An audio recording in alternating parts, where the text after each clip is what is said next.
수익화는 사실 진짜 어려웠던 것 같아요. 이렇게 지금 우페이로 갈 수는 없고 이제 돈이 필요하다고 생각을 하니까 국내에 있는 이제 VC나 뭐 AC 같은 곳들을 리스트를 쭉 적었었어요. 실외투자 유치를 사실은 확정까지 갔었는데 그런 거엔 자부심을 가지고 있거든요. 꿋꿋이 가는 그런 실행력과 또 두드려보는 용기, 그런 것들을 좀 말씀드릴 수 있으면 좋을 것 같습니다.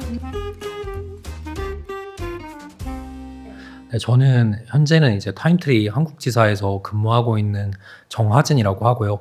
과거 이제 네티라고 하는 대학생 대상 일정 관리 서비스를 만들었다가 작년 말에 매각을 하고 현재는 이제 유튜브 채널 머니비스트도 같이 운영을 하고 있습니다.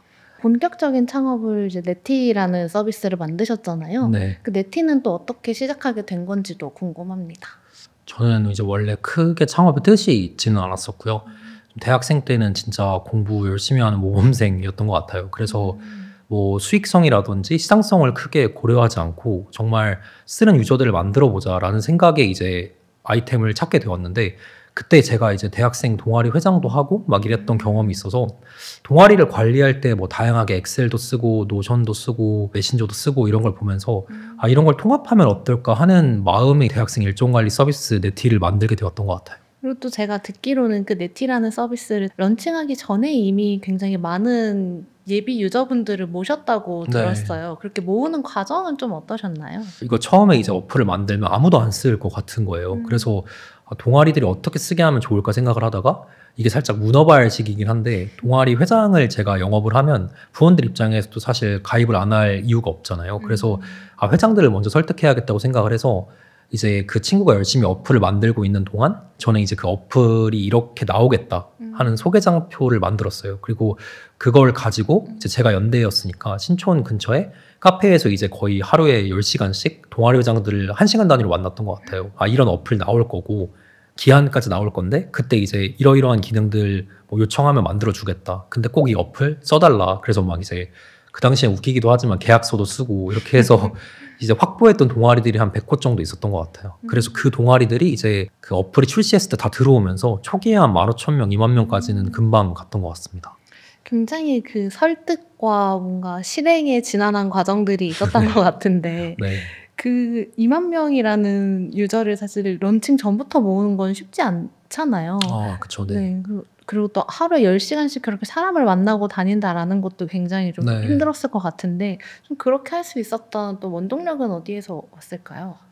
그 당시에는 뭔가 제가 개발을 할 수는 없는데 개발을 하루에 10시간 막 12시간씩 하는 그 친구가 너무 사실 뭐 불쌍한 거예요. 너무 저는 할 수 없는 걸 혼자 하고 있으니까. 결국엔 저는 발로 뛰는 게 제일 맞다고 생각을 했어요. 저 스스로도 의지를 가지고 좀 회장들을 만났던 것 같고, 돌이켜보면 웃겼던 게 저는 똑같은 말을 이제 AI처럼 반복을 한 거거든요. 근데 그럼에도 되게 즐거웠던 것 같아요. 그리고 뭐 이러이러한 기능들이 필요하다고 하면 또 저희는 아직 개발 중이었기 때문에 바로 반영하겠다. 이런 좀 컨버세이션도 가능해서 좀 즐겁게 했던 것 같습니다. 그럼 좀 그렇게 시작했던 그 네티라는 서비스가 매각하기 전까지는 10만 명까지 유저가 늘어났었잖아요. 네. 또 대학생이란 집단이 되게 특이한 것 같아요. 대학이라는 소속감을 가지고 모여있는 경우가 많더라고요. 아무래도 주위에서 내 친구들이 이걸 가입했다 이렇게 하면 같이 들어오는 경우들이 꽤 있더라고요. 저희도 최대한 뭐 친구 추천 이벤트라든지 아니면 뭐 학생회나 뭐 아니면 동아리 단위로 좀 이벤트를 많이 한 게 좀 유저들을 빨리 모으는데 기여를 했던 것 같습니다. 그럼 이제 어느 정도 유저도 모았고 네. 그러면 트래픽도 좀 쌓였을 거고 네. 그 다음에 고민하게 되는 건 수익화였을 것 같거든요. 네. 수익화는 사실 진짜 어려웠던 것 같아요. 왜냐하면 저희 어플 자체가 돈을 벌 수 있는 구조는 사실 없는 거거든요. 그리고 대학생이다 보니까 돈을 내고자 하는 의지도 없는 분들이 대다수였어요.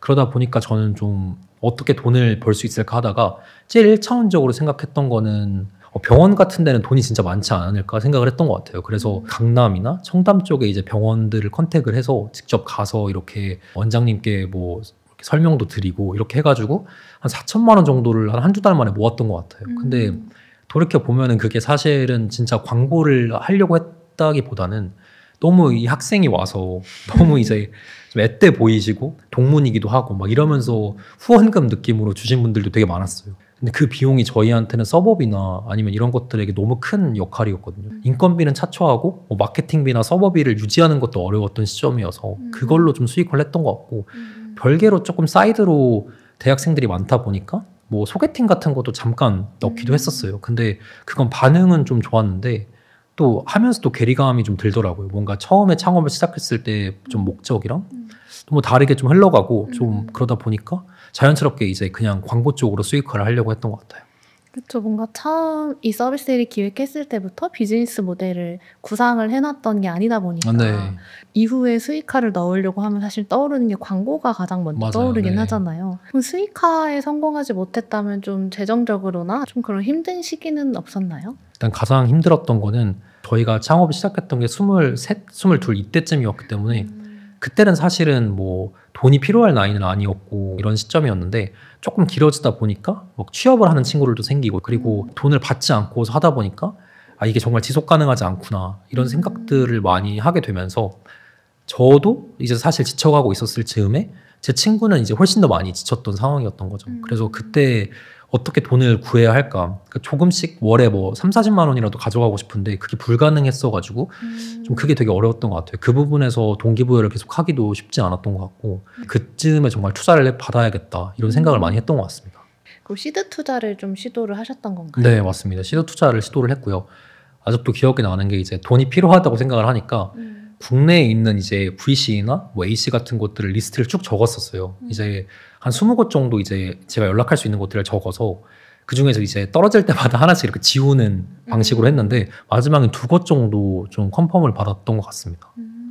그럼 시드 투자 유치까지는 그래도 성공을 하셨던 거네요? 네, 시드 투자 유치를 사실은 확정까지 갔었는데 이제 납입 이틀 정도 전에 이제 M&A를 하기로 결정을 하면서 투자는 받지 않고 마무리를 했어요. 근데 지금 돌이켜보면 그때 결정이 참 다행이었다고 생각도 하고 있는데 그 당시에 이제 나눴던 대화가 이제 제 그 개발자 친구가 올해 초에 결혼을 했어요. 근데 저한테 이제 솔직하게 이야기를 하더라고요. 좀 결혼을 앞두고 있고 자기가 좀 돈을 벌어야 하는데 이렇게 지금 무페이로 갈 수는 없고 그래서 자기가 좀 팀을 나가야 할 수도 있을 것 같다 이런 걸 솔직하게 말을 해줬었어요. 저도 사실은 혼자 운영하고 싶었던 마음이 되게 컸어요. 그리고 투자하겠다고 한 대표님이 막 찾아오시기도 했고 그때 이제 좀 많이 흔들렸던 것 같아요.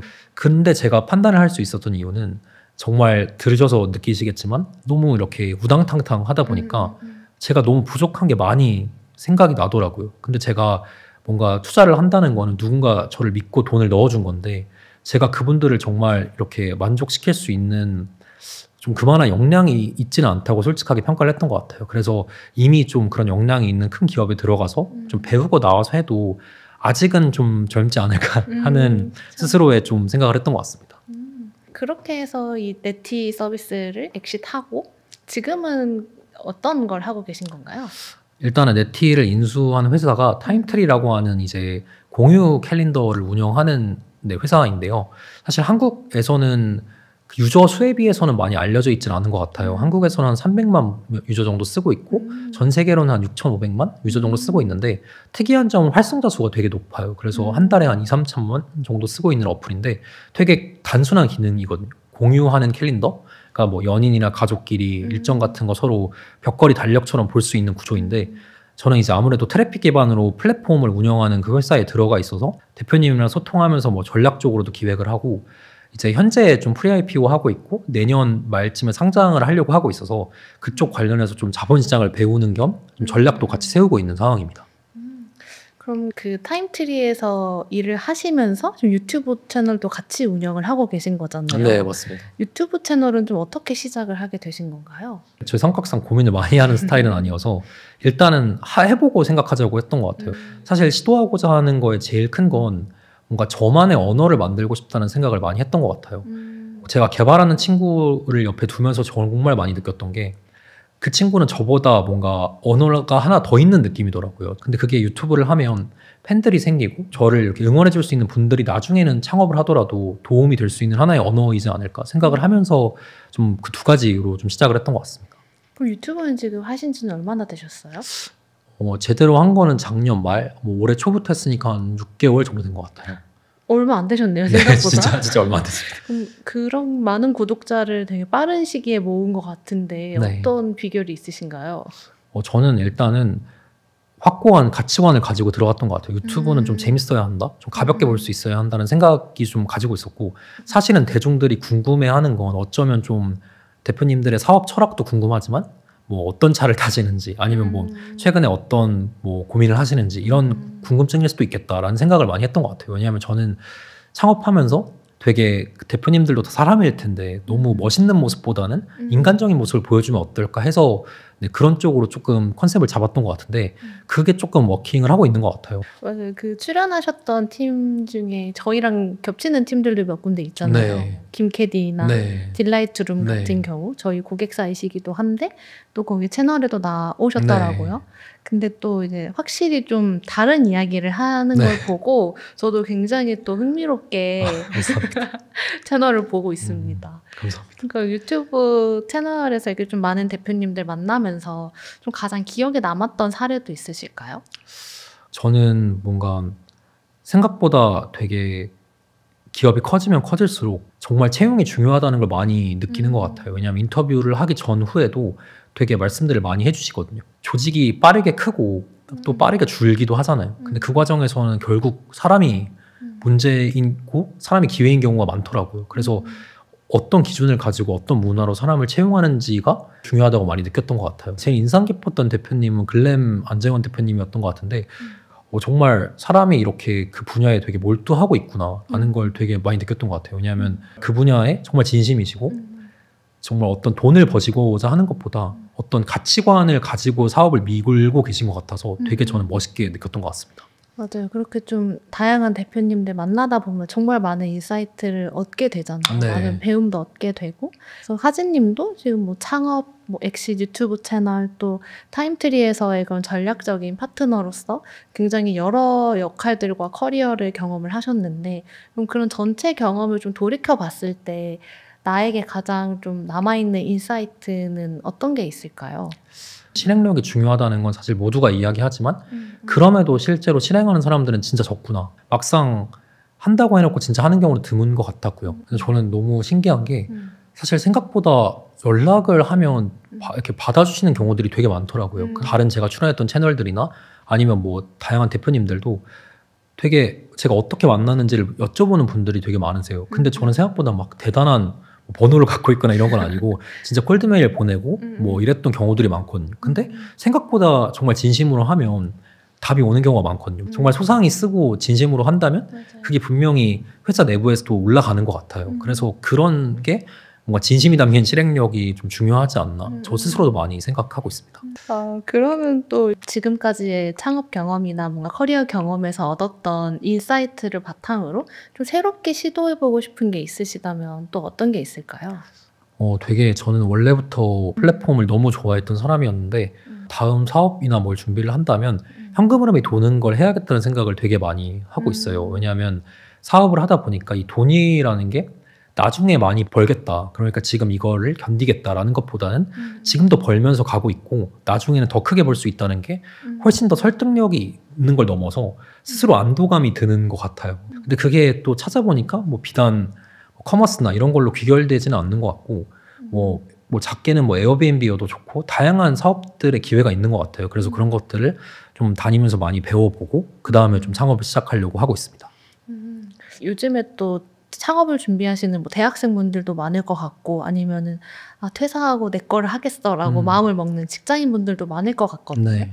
그럼 그런 분들에게 하진님은 창업을 해라라고 말씀을 해주실 건지도 궁금합니다. 근데 저는 창업을 하는 걸 추천을 할 것 같은데 근데 너무 뭔가 리스크를 가지고 하지는 않았으면 좋겠다는 생각이 많이 있어요. 직장인을 하면서 사이드로 할 수도 있다고 생각을 하거든요. 근데 당연히 뭐 만약에 이게 정말 내 길이라고 생각을 하면 나와서 해야겠죠. 근데 일단은 나오는 것부터 시작하는 건 쉽지 않더라고요. 주위에서도 뭐 다른 일을 하시다가 그냥 일단 나오시는 분들이 있는데 그러면 되게 불안감이 많이 들더라고요. 되게 어려워하시는 게 느껴지는 거예요. 그래서 뭔가 내가 이게 맞다라고 확신이 들면 그때 뭔가를 뭐 회사를 나오거나 이런 건 그때 해도 늦지 않으니까 뭔가 결심이 들면 시도하는 건 너무 좋은 것 같습니다. 나오면 또 막상 이 시장이 너무 불황이고 너무 네. 춥잖아요. 그리고 또 아까 말씀이랑 귀결되는 것 같은 게 또 현금 흐름이 돌지 않잖아요. 그러면 또 불안감이 생기거든요. 그렇죠. 그래서 또 안도감을 위해서는 좀 있으면서 하는 게 어떨까. 네.